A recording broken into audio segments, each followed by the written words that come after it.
দেখেন এটা ডিমটা ভাজা হয়ে গেল। হ্যালো গাইস, আজকে আমি বানাবো ডিম দিয়ে চচ্চড়ি। চলেন দেখবেন কিরকম। ডিমটা সিদ্ধ করে নেই।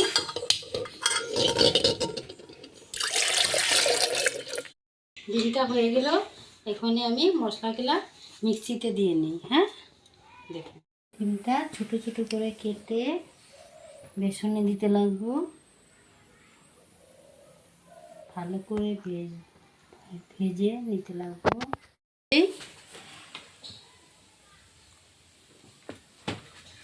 তেলটা অল্প গরম হোক, ভেজে নিই।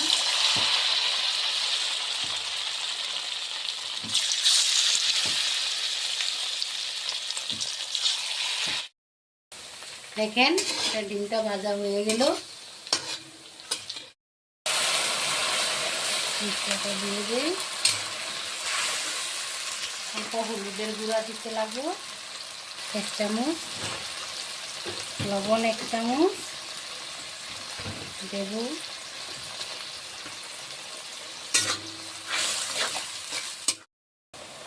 ডিমটা দিয়ে দিই। শুকনা করে অল্প জলটা দিয়ে নিই। হয়েছে, বেশি দিতে নেই। তরকারি হয়ে গেছে, দেখেন অল্প খেয়ে দেখতে লাগবো। অল্প খেয়ে দেখি কিরকম হয়েছে ডিম চচ্চড়িটা।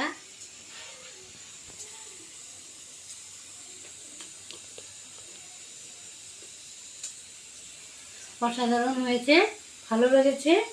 যদি আপনারা এটা দেখতে ভালো লেগেছে, লাইক করেন, শেয়ার করেন আর সাবস্ক্রাইব করে দেন জন্য আসি।